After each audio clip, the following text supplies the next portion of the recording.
Hello, my name is Neha and I'm back with the second part of my previous video, the Song of Achilles. And as a recap, it is the story where Patroclus narrates his experience going through life with Achilles. So I won't really repeat what I have already said in previous video, but if I think that it needs more attention, I will speak on it anyways because this is my video. So I really wanted to address Patroclus' relationship with his father, because I think how his father really treated Patroclus dictated the initial phase of his relationship towards Achilles. So as you can see in page 20, where Menoetius, Patroclus' father, says that that's what a son should be, when implying Achilles is how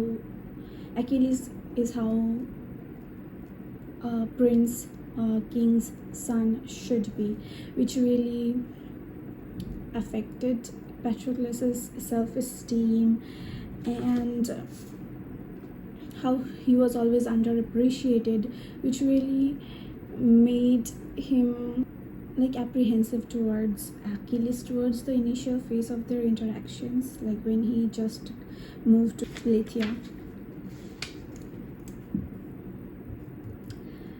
Second thing I wanted to talk about was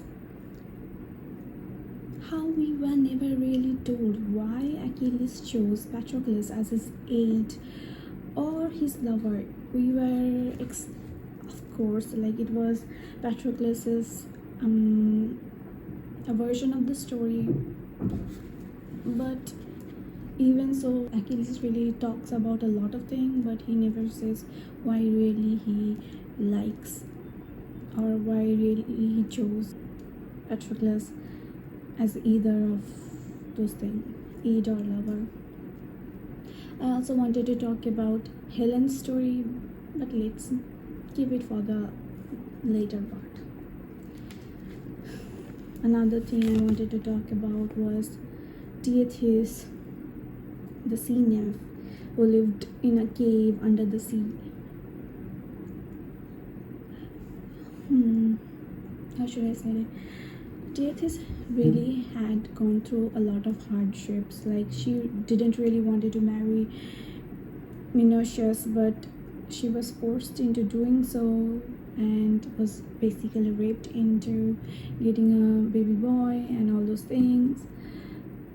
But she was no better than those people who forced her, because she forced Deidamia and Achilles' relationship, and she was not compassionate of oh, I went through these hardships, so I should be compassionate towards this topic or empathize people, and I should not force people to be together because I have experienced that. But no, she did exactly the things which happened to her. But I can understand no one is perfect, and Madeline Miller really she really shows the flaws of the gods. They are not perfect beings, they are borderline narcissistic. And Thetis' hostility towards Patroclus, she really didn't like him till his last breath, really. Moreover, she knew of the future, and yet the decisions she takes are just incomprehensible for me. For example, of her hostility towards Patroclus is in 51 page. You are Patroclus. I flinched at the sound of her voice, hoarse and rasping. I had expected chimes, not grinding rocks in the surf. Yes, lady. Disgust ran over her face. Her eyes were not like humans, they were black to their center and flaked like gold. I could not bring myself to meet them. He will be a god, she said. I did not know what to say. I said nothing. She leaned forward. I half thought she might touch me, but of course she didn't. Do you understand? I could feel her breath on my cheeks, not warm at all, but chilled like the depth of the sea. Do you understand? He had told me that she hated to be kept waiting. Yes. She leaned closer, still, looming over me. Her mouth was a gash of red, like the torn open stomach of a sacrifice. Blood and oracular. Behind it, her teeth shone sharp and white as bone. Good, carelessly, as if to herself, she said, you will be dead soon enough. She turned and dived into the sea, leaving no ripples behind her. And that was their first interaction. Like, why so hostile from the first if you know the future? Flaws of the gods. What nicely. But she was really a nymph. Our nymph god, I don't know. I have to read. So, and what might be her hidden agenda behind all her plotting and planning? Let's go to 107 page.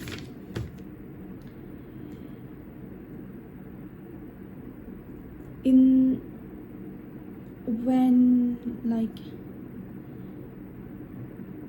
they found out that Helen has been kidnapped, was she really? We will talk about it. When Thetis knew that Helen was being kidnapped, she acted like she really wanted Achilles to go. Page number 107. She knew this was coming. I realized she wanted him to go. Then why? She took him to Cycross. 130. There, Achilles says, Diademia was because of you, implying Patroclus, because she didn't want Patroclus to stain Achilles' reputation. I think he stared at his hands for a moment, but the rest was for the water. One of the reasons, which she didn't said herself, but it was written in the book, Diomedes says that this will be the greatest war of our people, remembered in legends and songs and generations. So maybe she wanted her blood to be remembered for generations to come. That might be a reason, because one thing God loves is boasting of their bloodline. And next in my list is honorary mentions to Diademia and Lycomedes. I really feel bad for Diademia. She was caught between crossfire, and her character, I hope someone really writes another retelling about Diademia. I really want it, because I wanted something from her. Like, so hi, this is editing Neha, and why did I say that I want something written about her? Because she was a princess and was ruling Cycross, I forgot the name again, and on behalf of her father, and it was a really amazing thing, and I think that she had a lot of potential, and of course it is not wasted, but I really want to know more about her story. She makes me curious. No, and Lycomedes means he is a bad father. He really cared about creating an heir with a half god and nothing much. he really sends his daughter to somewhere far. So because of their reputations, after everything she went due to Achilles and Thetis, that's not a good behavior in my dictionary, but whatever.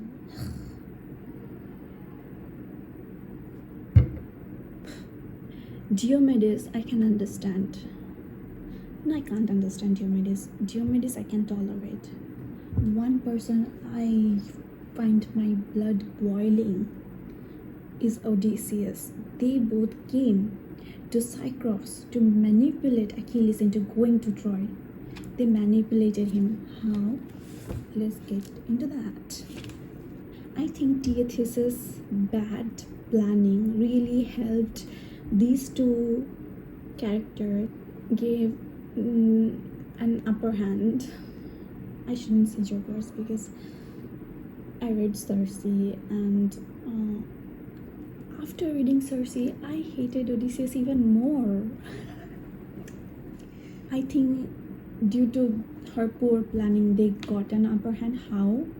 See, Achilles says, and if I do not want to come, then we make this known. Diomedes lifted Achilles' discarded dress, implying how he was dancing with Diademia, pretending to be a woman. Achilles flushed as if he had been struck. It was one thing to wear a dress out of necessity, another thing for the world to know of it. Our people reserved their ugliest name for men who acted like women. Lives were lost over such insults. How did they got that upper hand? Thetis. Was it also a plan of Thetis, like to pretend to be, oh, I am such a caring mother, I don't want my son to go in war, so she took her to Cyprus, and then pretended that she was trying to save Achilles and garner his sympathy, and then she had hidden agenda, like to produce an heir and to send Achilles to the war while pretending to be the nice guy for Achilles, because Achilles really goes and consults his mother throughout the war. And if Achilles thought that, oh, my mother isn't saving me, why should I listen to her? Then he wouldn't have gone. So was that really a sympathy extracting, heir extracting plan? My wording is so horrendous, but whatever. I feel like Thetis is second villain of this story. Yeah, I think there is 3 villains in this story. Why I think that they really manipulated Achilles into going to Troy? Well, one example can be that how they were like, oh, if you are wearing a girl's outfit, you are wearing a girl's outfit here, playing a woman, I'll tell everyone, I will tattletale on you, and your reputation will be plummeted. What was that childish play? And second is here in 156, that if you do not come to Troy, your godhead will wither in you, unused. Your strength will diminish. At best, you will be like Lycomedes here, mouldering on a forgotten island with only your daughter to succeed him. Cyprus will be conquered soon by a nearby state. You know this as well as I. They will not kill him. Why should they? He can live out his years in some corner eating bread they softened for him, senile and alone. When he dies, people will say, who? The words filled the room, thinning the air until we could not breathe. Such a life was a horror. But Odysseus' voice was relentless. He is known now only because how his story touches yours. If you go to Troy, your fame will be so great that a man will be written into an eternal legend just for having passed a cup to you. You will be, what I think he means is, you will be Aristo's Achion, but then Thetis makes her dramatic and intense, whatever. Let's not get into it. So Achilles was really raised as someone who was meant to fight a war, and if he doesn't, then what was his life for? Like all this practice, and how he didn't get to play with other kids because he was supposed to practice alone and all those things, it will all be meaningless if he doesn't go to war. And the second dumbass means the second villain, Agamemnon. He's really a fucking dumbass, like the king of Mycenae, the elder brother of Menelaus, Helen's husband, basically. His ass is more on fire than Helen's husband. I don't know why. Like, his wife left him. Why are you pissed? Why are you starting a war? You useless fucking war. And he dies, I think. No, he doesn't die, I don't know. But he gets extremely humiliated there. Agamemnon, what a dumbass. He just wanted pride and songs to be written under his name with thousands of lines and whatnot.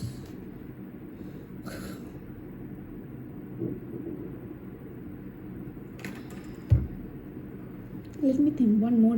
Like, he just picks fight and shades other and kills his daughter and rapes people sitting on a chariot. He's a dumbass, basically. At least in this book, he's a dumbass. Like, he laid the war, an unnecessary war, and they pretended to do politics, like, oh, solved by words with words, but then he goes and raids the people, the farmers, kills innocent people. This is a fiction. Don't be angry. Oh, hello. It's editing Neha again. So I talked about how there are 3 villains in this story, and I forgot to mention the biggest one. It's Helen. Helen is the biggest villain in this story. Why do I think that she is?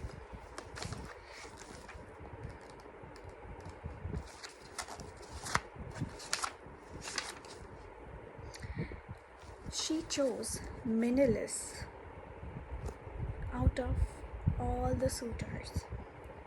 On page number 13, Menelaus. She spoke without hesitation, startling us all. We expected suspense and indecision. What does that mean? She knew she wanted to be with Menelaus. And how, now that I think about it, how there was that one guy who interrupted. And he didn't even wanted to marry Helen. And he was the one who proposed the idea that Helen should choose. What was that about? That sound suspicious, isn't it though? And another line. Why I think so then? She is the villain. He had been handsome, but not the handsomest man there. He had been powerful, but there were many men with more wealth and greater deeds to their name. And the most convincing reason why I think so is because she used to be known as the most beautiful woman in our kingdom. Now they say she is the most beautiful woman in the world. He pulls on his best singing falsetto. 1,000 ships have sailed for her. So I think just because she wanted to be the most beautiful woman in the world, she created all this drama. Let's take all that energy and focus on something I liked. Just how much Patroclus loved Achilles. Isn't it? Page 158. The never-ending ache of love and sorrow. Perhaps in some other life I could have refused, implying that how Patroclus will join Achilles in war. Perhaps in some other life I could have refused. could have torn my hair and screamed and made him face his choices alone, but not in this one. He would sail to Troy, and I would follow, even to death. Yes, I whispered, yes. War. But then Achilles also loved Patroclus. Oh my god. I really like this book because there are some shitheads here, but the story is written so nicely. Perhaps he's right, I said. Achilles' head comes up, frowning. You do not think that. I do not mean. I twisted my finger. I would still be with you, but I could sleep outside so it would not be so obvious, meaning the relationship. I do not need to attend your counsel. I know. Pletheians will not care. Best lines is coming now. And the others can talk all they like. I will still be Aristo's Achaeon, best of the Greeks. Your honor could be darkened by it. Means if they found he's sleeping with a guy. His jaw shot forward, stubborn. They are fools if they let my glory rise and fall on this. But Odysseus, his eyes green as spring leaves, met mine. Patroclus, I have given him and given enough to them. I will not give them this. Means he will not let them take away Patroclus from him. I love it. These lines, I love this. I'm getting goosebumps. Getting goosebumps, I don't know, I just really love it. Oh. So another character I really like is Hector. Why? Means I don't like him that much, but he's on the like list, not dislike list. It's Hector. Why? From far off, glimpsed only quickly through the corridors of shifting men, I saw Hector. He was always alone, strangely solitary in the space the other men gave him. He was capable and steady and thoughtful, every movement considered.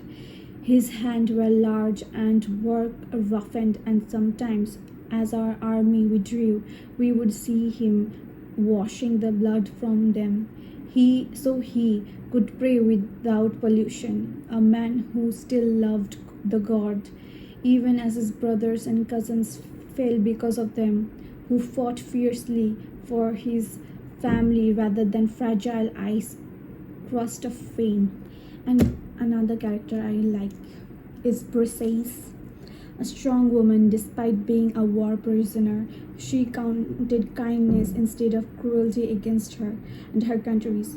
She took care of other war victims, best of her possibilities, and learned to extend her limits. She proved to her love and loyalty towards Patroclus time and again. I wrote that. Isn't it nice? I really love Briseis. So much I drew her. I drew Briseis. I drew Briseis. I really love her. She is a powerful character written by Miller. Another pain in the ass is Achilles' son, Neoptolemus or Paras.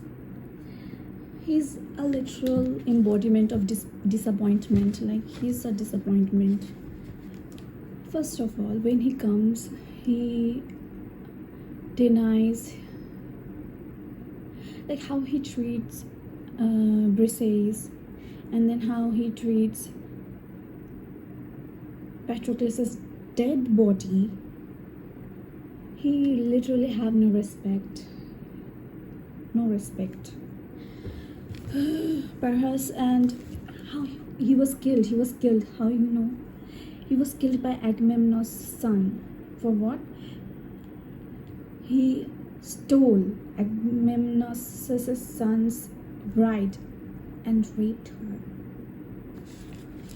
But let's not end it in that note. Like, I have already went too far and so many spoilers, but you know what happens anyways. Like, Achilles dies, his son dies, everyone dies.